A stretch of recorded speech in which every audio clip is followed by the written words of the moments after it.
Welcome to Meenakshi's kitchen. இன்றைக்கி நம்ம கிச்சனில் பாசி பருப்பு உருண்டை எப்படி செய்கிறதுன்னு பார்க்கலாம் வாங்க.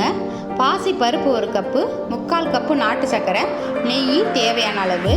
முதல்ல பாசி பருப்பை பொன்னிறமாக வர்ற மாதிரி கைவிடாமல் கிண்டிக்கோங்க. கைவிடாமல் கிண்டிக்கிட்டே இருங்க.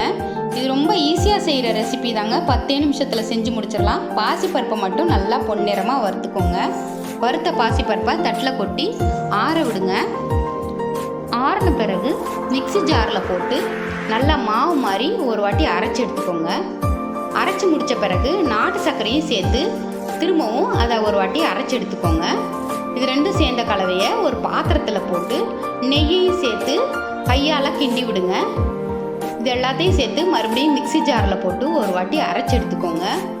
அரைச்சி எடுத்த பிறகு உருண்டை பிடிக்கிற பதத்துக்கு வந்துடும். சப்போஸ் உங்களுக்கு உருண்டை பிடிக்கிற பதத்துக்கு வரலனாக்கா பாலோ அல்லது நெய்யோ சேர்த்து மறுபடியும் ஒரு வாட்டி மிக்ஸி ஜாரில் சேர்த்து அரைச்சிக்கோங்க. ரொம்ப அதிகமாக சேர்த்துறாதீங்க, கொல கொலன்னு போயிடும். இந்த மாதிரி உருண்டை பிடிச்சி எடுத்து குழந்தைங்களுக்கு கொடுங்க. ஈவினிங் ஸ்நாக்ஸாக விரும்பி சாப்பிடுவாங்க.